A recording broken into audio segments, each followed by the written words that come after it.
spotlight relation because I think the US election has kind of impacted this. But we're going to look at the fact that the federal government has quietly delayed plans to introduce local content requirements for major streaming services like Netflix, Amazon and Paramount.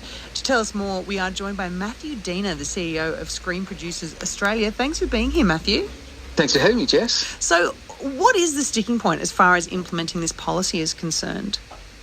Look, this is a policy that was announced at the start of last year, 23, to have effect as of the 1st of July. So it is now delayed, as you say.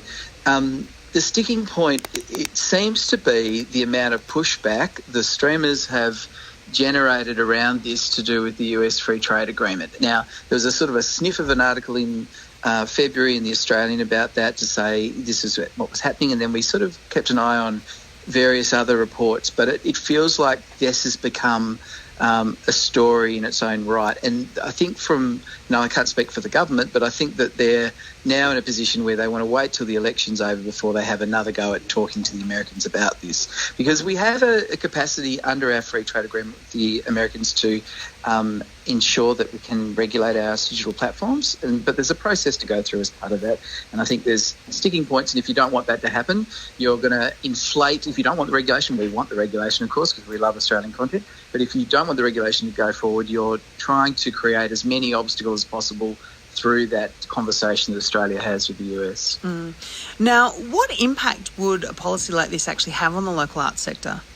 Look, it's so important. I don't want to understate that enough because and it was indeed the key part of the government's Revive creative policy piece that it launched as part of this. It was to say we need to be leaning heavily into the platforms that are impacting Australians. We're spending billions, probably more than $6 or $7 billion a year on streaming services.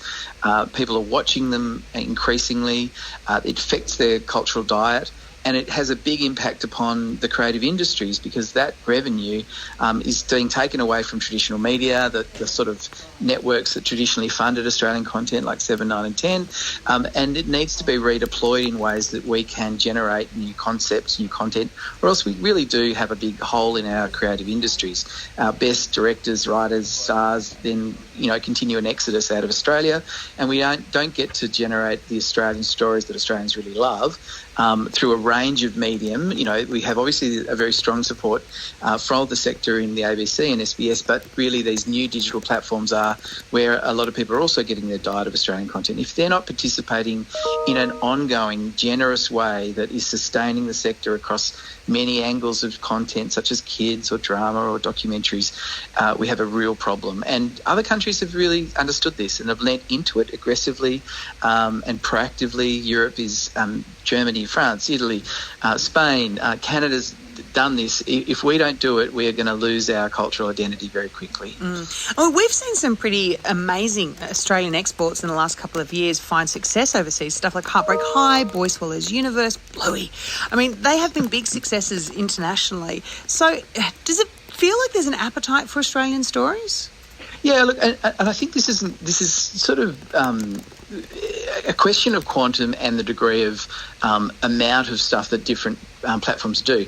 A couple of those shows you mentioned, Heartbreak High is an example, Boy Swallows Universe. They are from Netflix. Netflix has committed to this territory. It has an office. We think it could do more than it does, but it is engaging regularly with the Australian creative industry and could credit to them. But that isn't necessarily true of all of those digital platforms, and it's important we have a whole ecology built from the sector and around the sector. And I think that it's very easy for a global platform to not take an interest in, especially in English language territory like Australia, when it can give Australians a diet of American content or UK content that is made and it is already pre-bought. You don't have to invest money. You can really just take from the profits for this industry, profits from this territory, and not invest back pretty easily. And I think we don't want to depend on those businesses that ultimately have to shift their money around the world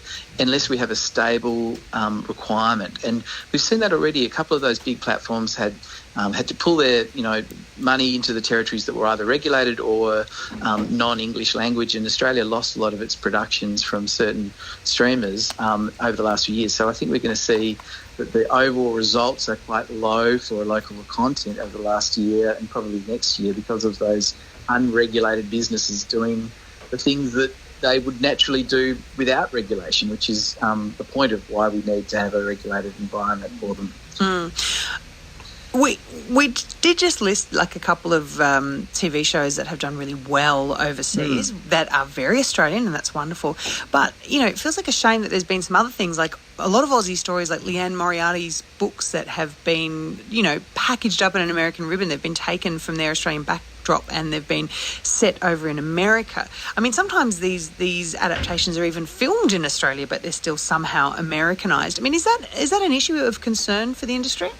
Look, I think it is, because you end up with what it says is that we do these great sort of stories ourselves, but for whatever reason, we don't have the businesses that are globally able to distribute those businesses are not investing in this becoming truly an Australian outcome for that story.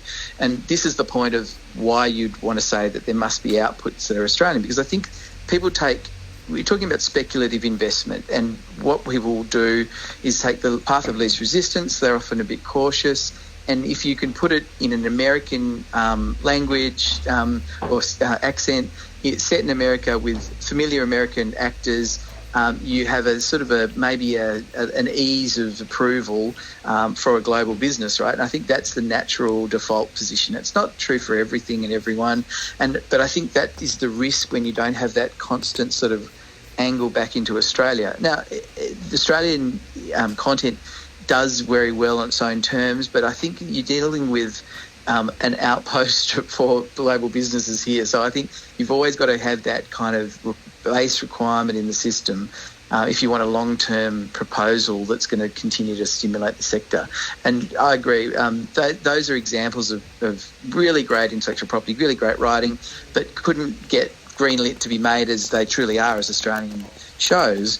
And it takes a greater leap of faith to do these projects, and I think the regulation absolutely assists that. Bluey is a classic example where, great that the ABC was able to back that as an originating exercise, but if it had gone to an international streamer, I very much doubt, and I think the creators and the producers very much doubt, that it would have ended up as authentically Australian as it is, because it would have become part of a potentially changed, language, changed accents, changed expressions to sort of be safe, if you like, and risk averse. So I think that's what happens when you just leave it open for chance. And it's the reason I think other territories like Australia are looking at this. We're just wanting our government to hurry up and get it done, if you like, because it's dragging it out a long time. Well, Matthew Diener, CEO of Screen Producers Australia, has been talking to us about the fact that the federal government has delayed its plans to introduce local content requirements on major streaming platforms. Really appreciate your time, Matthew.